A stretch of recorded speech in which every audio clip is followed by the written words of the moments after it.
जिंदगी की शाम ढल रही थी, लेकिन इस महात्मा को चैन नहीं था। राष्ट्रीय स्वयंसेवक संघ के आद्य सर संचालक पूजनीय डॉक्टर केशव बलिराम हेडगेवार की चिता के सामने जिस बालक चंडिका दास ने भारत माता की सेवा के लिए संपूर्ण जीवन देश को समर्पित करने की प्रतिज्ञा ली, वही चंडिका दास आगे चलकर नानाजी देशमुख के रूप में लोक विख्यात हुए।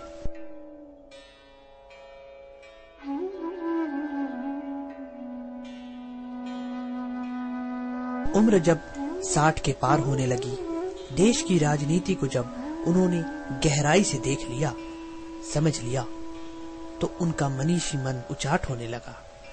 वे बेचैन हो गए।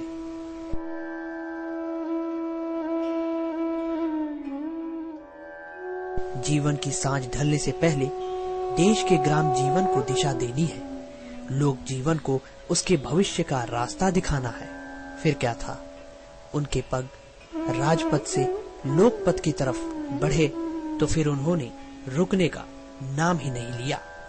पंडित दीनदयाल उपाध्याय प्रणीत एकात्म मानव दर्शन को मूर्त रूप देने के लिए नानाजी ने दीनदयाल शोध संस्थान की स्थापना की। यह दर्शन समाज के प्रति मानव की समग्र दृष्टि पर आधारित है। नानाजी देशमुख ने एकात्म मानव दर्शन के आधार पर ग्रामीण भारत के विकास की रूपरेखा को व्यवहारिक धरातल पर साकार कर दिखाया। भारतीय राजनीति में अपनी संगठनात्मक कुशलता और नेतृत्व क्षमता के बूते नानाजी ने सन 1950 से सन 1977 तक अमिट छाप छोड़ी।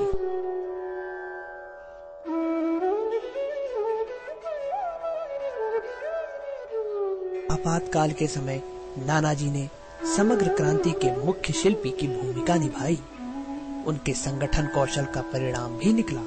लोकनायक जयप्रकाश नारायण के नेतृत्व में जनता ने आपातकाल को उखाड़ फेंका। नानाजी जनता पार्टी की स्थापना के सूत्रधार बने। पहली बार केंद्र में जनता पार्टी गैर कांग्रेसी सरकार के रूप में सत्तासीन हुई। नानाजी लोकसभा के लिए बलरामपुर गोंडा से निर्वाचित भी हुए।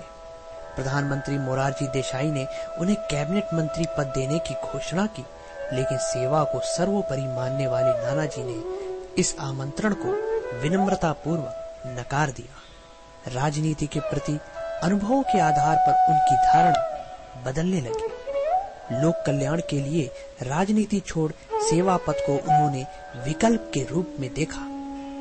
60 वर्ष की आयु के बाद राजनीतिज्ञों को राजनीति छोड़कर रचनात्मक प्रकल्पों में जुटना चाहिए, इस विचार को प्रतिपादित करते हुए इस महापुरुष ने राजनीतिक गलियारों को सदा के लिए अलविदा कह अपने कदम गांव की पगडंडियों की ओर बढ़ा दिए।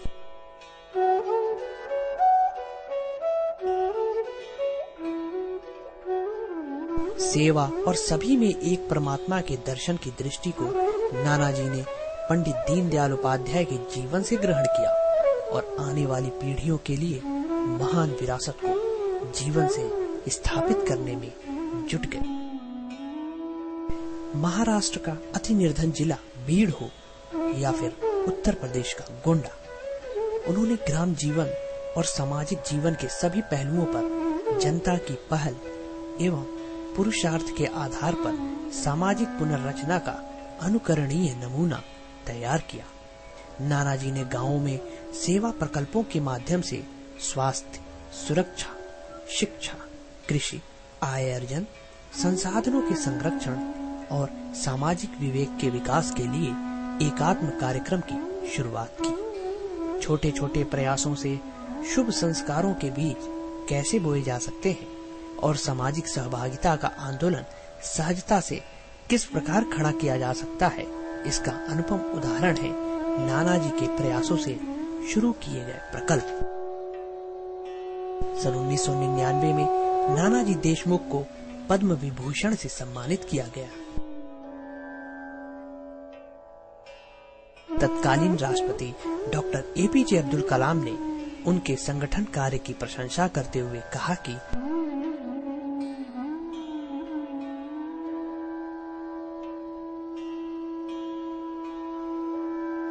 हाल ही में मैं चित्रकूट स्थित दीनदयाल शोध संस्थान के संस्थापक श्री नानाजी देशमुख से मिला। 90 वर्षीय नानाजी अपने सहयोगियों के साथ मिलकर ग्राम विकास के एक अनूठे मॉडल को विकसित और क्रियान्वित कर रहे हैं। यह मॉडल देश के लिए सर्वथा उपयुक्त है। दीनदयाल शोध संस्थान को यह एहसास है कि राजनीतिक शक्ति के बजाय जनता की शक्ति ज्यादा क्षमतावान, लंबे समय तक कारगर और प्रोत्साहित करने वाली है।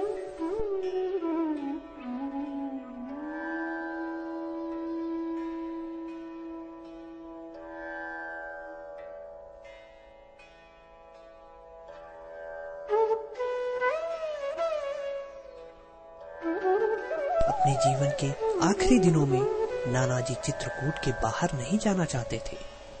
चित्रकूट की मिट्टी और वहां के लोगों से उनका अटूट जुड़ाव था। वे अंतिम सांस चित्रकूट में ही लेना चाहते थे।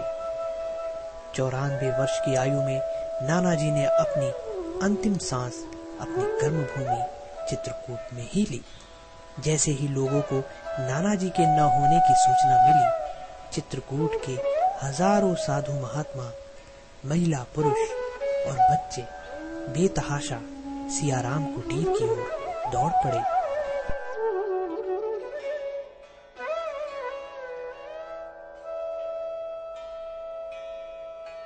मैं अपने लिए नहीं, अपनों के लिए हूँ।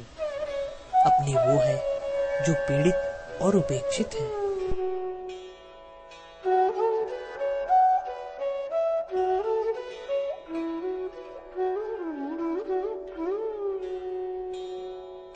नानाजी का यह ध्येय वाक्य उस मनीषी के कार्यों को चरितार्थ कर रही थी, जिसने पीड़ितों और असहाय लोगों की जिंदगी में रोशनी लाने के लिए अपना तन, मन, धन सब कुछ समर्पित कर दिया था। उन्होंने जीवित रहते हुए अपना सर्वस्व समाज को दे दिया, और इतना ही क्यों, मृत्युपरांत अपने शरीर को चिकित्सीय शोध परीक्षण के लिए दान करके सदा सदा के लिए नवदधीच बन गए।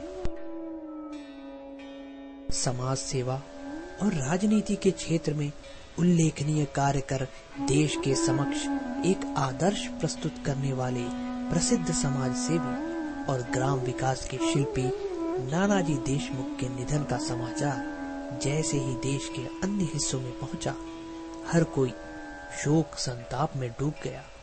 सबकी जुबान पर बस एक ही बात थी, देश ने एक राष्ट्र ऋषि को खो दिया।